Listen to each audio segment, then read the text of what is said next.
അബദ്ധത്തിൽ അതിർത്തി കടന്ന ഒരു ഇന്ത്യൻ സൈനികനെ ഈ പാക് പട്ടാളം പിടികൂടിയിരുന്നു. പക്ഷെ അതുമായി ബന്ധപ്പെട്ട് ഇന്ത്യ പലപ്പോഴും ചർച്ചയ്ക്ക് ശ്രമിച്ചപ്പോഴും അവർ അതിനെക്കുറിച്ച് പരിഗണിക്കുക പോലും ചെയ്തിട്ടില്ല. പക്ഷേ അടി വാങ്ങിയപ്പോൾ അവർക്ക് ബോധം വീണോ? തീർച്ചയായിട്ടും കൊള്ളേണ്ടത് കൊണ്ടപ്പോൾ ബോധമുണ്ടായി, ഉറക്കത്തിൽ നിന്ന് ഉണർന്നു എന്നാണ് എനിക്ക് തോന്നുന്നത്.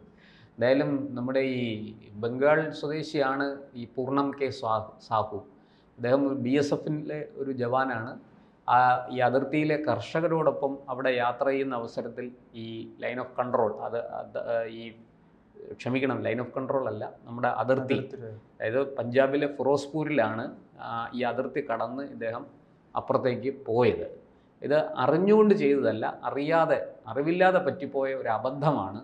പക്ഷേ അത് പാക് റേഞ്ചേഴ്സിൻ്റെ കയ്യിൽപ്പെട്ടു. അവർ വലിയ തോതിൽ ഇന്ത്യ നുഴഞ്ഞു കയറാൻ ശ്രമിക്കുകയാണ്, സൈനികനെ നുഴഞ്ഞു കയറ്റാൻ ശ്രമിച്ചു എന്നൊക്കെ ആക്ഷേപിച്ച് ആദ്യം രംഗത്ത് വന്നു.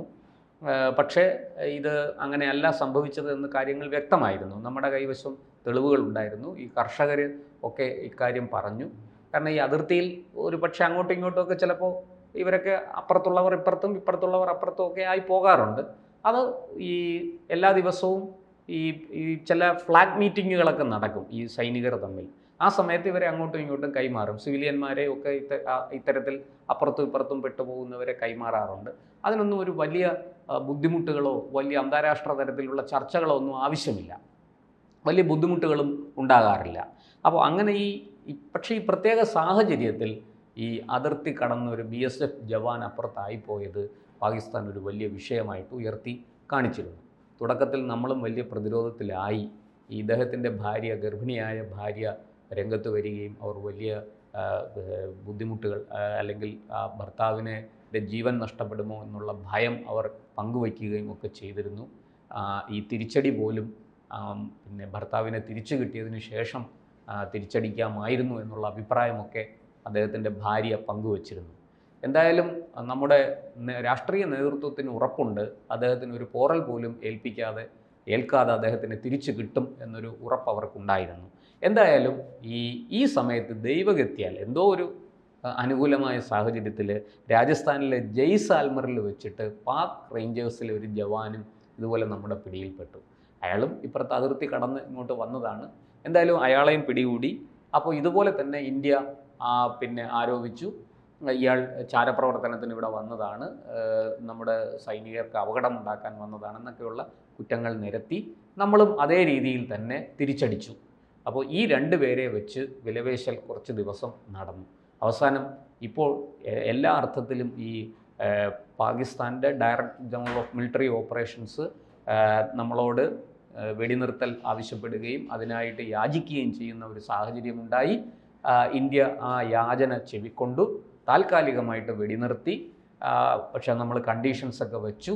ആ കണ്ടീഷൻസിലൊന്നും നമ്മളിപ്പോൾ ഇവിടുത്തെ ഈ മാധ്യമങ്ങളും യൂട്യൂബർമാരും ബ്ലോഗർമാരും ഒക്കെ വലിയ വലിയ കഥകൾ പറയുന്നുണ്ട്. പക്ഷേ എന്തൊക്കെയാണ് അവിടെ ചർച്ച ചെയ്തത് എന്ന് അവർക്കേ അറിയുള്ളൂ.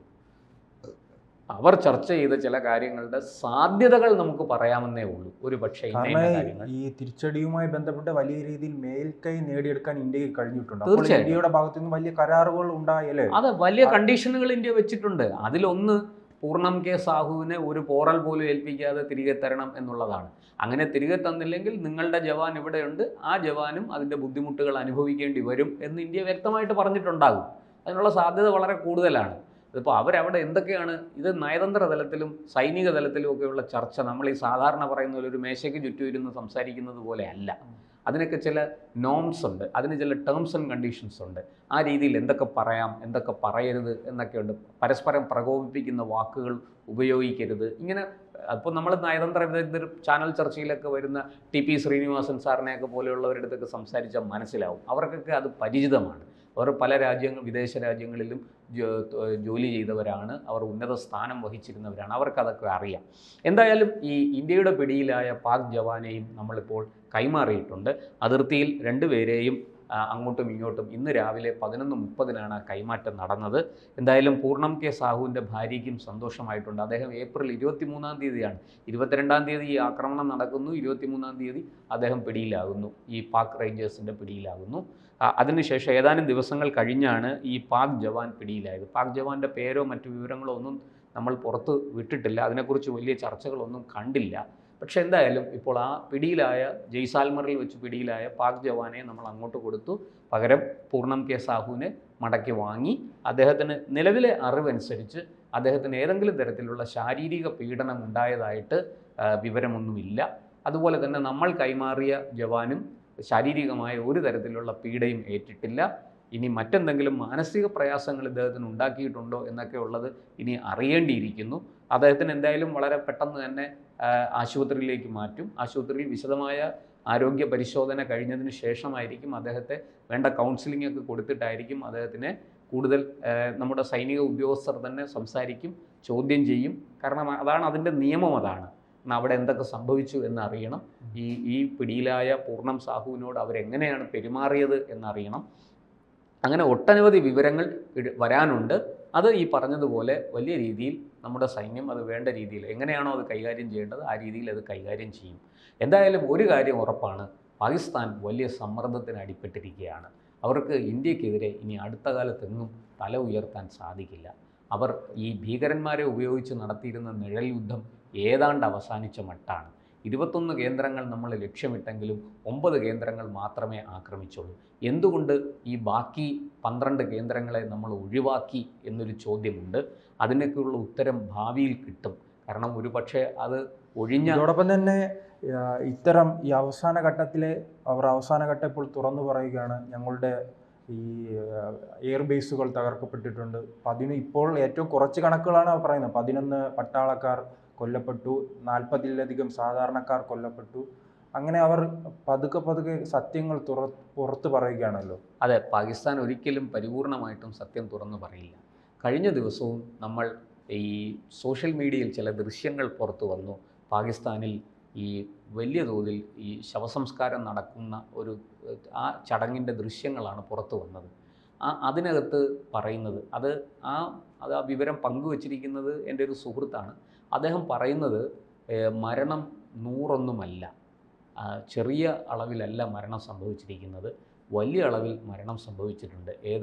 ഈ ആദ്യത്തെ 9 കേന്ദ്രങ്ങൾ ആക്രമിച്ചപ്പോൾ തന്നെ പലരുടെയും ബോഡി ഇപ്പോൾ കിട്ടിത്തുടങ്ങിയിട്ടേ ഉള്ളൂ. അപ്പോൾ വലിയ നാശനഷ്ടങ്ങളാണ് അവിടെ സംഭവിച്ചിരിക്കുന്നത്. മിസൈൽ പതിച്ച് കെട്ടിടങ്ങളൊക്കെ തകർന്നു വീണു, പലരും അതിൻ്റെ അടിയിൽ പെട്ടിട്ടുണ്ട്.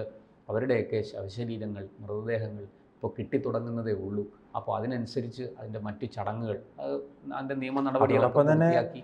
ഈ ഒരു ഭീകരവാദ താവളമാണ് അവിടെ. പുറത്തു നിന്നും അകത്തു നിന്നുമുള്ള അവർ പഠിക്കാനെത്തും. അപ്പോൾ അവിടെ ഉള്ളവർക്ക് തന്നെ കൃത്യമായ ഒരു കണക്കില്ല. എത്ര പേര് ഇവിടെ ഉണ്ടായിരുന്നു, ഇത് എത്ര അന്തേവാസികളാണ് ഇവിടെ ഉള്ളത് തുടങ്ങിയ കൃത്യമായ കണക്കുകൾ അവരുടെ കൈവശം ഉണ്ടാകണമെന്നില്ല. കാരണം ഒരു പ്രദേശമാണെങ്കിൽ നമുക്കറിയാലോ കൃത്യമായി തന്നെ അവിടെ ആരെല്ലാം താമസിക്കുന്നു എന്നുണ്ട്. കാരണം ഇത്തരം സ്ഥാപനങ്ങളിൽ ഇനി ഏതെല്ലാം രാജ്യത്ത് നിന്നും ഈ തീവ്രവാദം പഠിക്കാൻ എത്തുന്നു എന്ന് നമുക്കറിയില്ല. കാരണം ഉദാഹരണം നമുക്ക് തന്നെ അറിയാം, കേരളത്തിൽ തന്നെ ഇപ്പോൾ എത്ര പേർ അഫ്ഗാൻ ജയിലിലുണ്ട് ഭീകരവാദ പ്രവർത്തനവുമായി. പണ്ട് 4 പേർ പാകിസ്ഥാനിൽ പോകാൻ ശ്രമിച്ചപ്പോഴാണല്ലോ വെടിയേറ്റ് മരിച്ചത്. പാകിസ്ഥാനിൽ പരിശീലനത്തിന് പോകാൻ നിന്നവരാണല്ലോ കാശ്മീരിൽ അതിർത്തി നുഴഞ്ഞു കടക്കാൻ ശ്രമിച്ചപ്പോൾ സൈന്യത്തിൻ്റെ വെടികൊണ്ട് മരിച്ചത്. ഇവിടെ ഈ പറഞ്ഞതുപോലെ ഇവരുടെ ഈ ചടങ്ങുകളൊക്കെ നടക്കുമ്പോൾ പാക് സൈനിക ഉദ്യോഗസ്ഥരും പോലീസിലെ ഉന്നത ഉദ്യോഗസ്ഥരും അവിടുത്തെ പാക് ഉന്നത സിവിലിയന്മാരും ഒക്കെ പങ്കെടുക്കുന്നുണ്ട്, ജനപ്രതിനിധികൾ പങ്കെടുക്കുന്നുണ്ട്. അതിൻ്റെയൊക്കെ ദൃശ്യങ്ങളാണ് ഇപ്പോൾ പുറത്തു വന്നുകൊണ്ടിരിക്കുന്നത്. അപ്പോൾ മരണസംഖ്യ ഈ പറയുന്ന 100 അതിനേക്കാൾ കൂടും എന്നാണ് എൻ്റെ സുഹൃത്ത് പറഞ്ഞത്. എന്തായാലും നമുക്കൊരു കാര്യത്തിൽ നമുക്ക് തീർപ്പ് കൽപ്പിക്കാം, വലിയ നാശനഷ്ടങ്ങൾ പാകിസ്ഥാന് ഉണ്ടായിട്ടുണ്ട്. അവരുടെ നിരവധി എയർ ബേസുകൾ, ശരിക്കും അത് വ്യോമത്താവളങ്ങളാണ്, അത് നശിച്ചു. അതിൻ്റെ കണക്കുകളെല്ലാം ഇന്നലെ നമ്മളും ചർച്ച ചെയ്തതാണ്. നിരവധി സ്ഥലത്തെ വളരെ തന്ത്രപ്രധാനമായ വ്യോമത്താവളങ്ങൾ, ആണവ പോർമുനകൾ വഹിക്കാൻ കഴിയുന്ന വിമാനങ്ങൾ പറന്നു പൊങ്ങേണ്ട വ്യോമത്താവളങ്ങൾ, അതുപോലെ മിസൈൽ അയക്കേണ്ട സംവിധാനങ്ങൾ, ഇതൊക്കെ മുച്ചൂടും നശിപ്പിക്കാൻ ഇന്ത്യൻ ആക്രമണത്തിന് സാധിച്ചു എന്നുള്ളതാണ് നമ്മുടെ വിജയം. എന്തായാലും ഇപ്പോൾ പാകിസ്ഥാൻ ഒരു വലിയ പാഠം പഠിച്ചിരിക്കുകയാണ്. അതുകൊണ്ട് തന്നെ ഇനി ഏറെക്കാലം അവർക്ക് ഈ പ്രഹരം ഏൽപ്പിച്ച ആഘാതത്തിൽ നിന്ന് എഴുന്നേറ്റ് നിൽക്കാൻ ഒരുപാട് നാളുകളെടുക്കും, വർഷങ്ങളെടുക്കും എന്നുള്ള കാര്യം തീർച്ചയാണ്. കയ്യിലാണെങ്കിൽ ദമ്പിടിയില്ല, 5 പൈസ കയ്യിലില്ല, പട്ടിണിയും പരിവട്ടവും, രാജ്യത്തിൻ്റെ സമ്പദ് വ്യവസ്ഥ ആകെ തകർന്നിരിക്കുന്നു. ഇങ്ങനെയുള്ള സമയത്ത് ഇതുപോലുള്ളൊരു ആഘാതം കൂടെ കിട്ടിക്കഴിഞ്ഞാൽ അവർക്ക് എന്ത് ചെയ്യാൻ സാധിക്കും? ഈ പറയുന്നത് പോലെ അമേരിക്കയുടെയും മറ്റും ദയയ്ക്ക് യാചിച്ച് അവിടുന്ന് കിട്ടുന്ന പണം കൊണ്ട് ഈ പതുക്കെ പതുക്കെ ഇതൊക്കെ പുനർനിർമ്മിക്കാൻ സാധിക്കും. പക്ഷെ പുനർനിർമ്മിക്കാനും ഈ പറഞ്ഞതുപോലെ വർഷങ്ങൾ വേണ്ടി വരും. കാരണം നമ്മൾ കണ്ടു, ഒരു വലിയ വിമാനത്താവളത്തിൻ്റെ റൺവേ 300 മീറ്റർ ആണ് തകർന്നു പോയത്. ആഴത്തിൽ വലിയ കുഴിയാണ്, ഒരു ഗർത്തം രൂപപ്പെട്ടിരിക്കുകയാണ്. എന്തായാലും ഈ പറഞ്ഞതുപോലെ സമാധാനപരമായിട്ട് ഇന്ത്യയുടെ ജവാനെ മടക്കി കിട്ടി. പൂർണ്ണം കെ സാഹുവിനും അദ്ദേഹത്തിൻ്റെ കുടുംബത്തിനും എല്ലാവിധ ആശംസകളും അർപ്പിക്കാൻ നമുക്ക് ഈ അവസരം വിനിയോഗിക്കാം.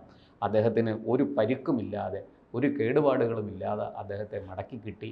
അതുപോലെ നമ്മുടെ കൈവശമുണ്ടായിരുന്ന സൈനികനെ ഒരു ദേഹോപദ്രവവും ഏൽപ്പിക്കാതെ, ഒരു പീഡനത്തിനും ഇരയാക്കാതെ നമ്മൾ തിരികെ നൽകി. അതിനുള്ള മാന്യത എല്ലാ കാലത്തും ഇന്ത്യൻ സൈന്യം കാണിച്ചിട്ടുണ്ട്. പക്ഷേ പാക് സൈന്യം അങ്ങനെയല്ല. നമ്മുടെ ജവാന്മാരുടെ തലയറുത്ത് കൊണ്ടുപോയവരാണ് ഈ പാക് റേഞ്ചേഴ്സ്. അതുകൊണ്ട് തന്നെ അവരെ നമുക്ക് ഒട്ടും വിശ്വസിക്കാൻ സാധിക്കില്ല. പൂർണ്ണം കെ സാഹുവിനെ ജീവനോടെ കിട്ടുമോ എന്ന് പോലും ഒരു ഘട്ടത്തിൽ നമ്മൾ സംശയിച്ചിരുന്നു. എന്തായാലും അതൊക്കെ ഇപ്പോൾ മാറിയിട്ട് വളരെ കൃത്യമായി അദ്ദേഹത്തെ ഇന്ന് രാവിലെ 10:30 മടക്കി കിട്ടി. അദ്ദേഹത്തിനും അദ്ദേഹത്തിൻ്റെ കുടുംബത്തിനും ശാന്തിയും സമാധാനവും ഉണ്ടാകട്ടെ എന്ന് ആഗ്രഹിക്കാം, ആശംസിക്കാം.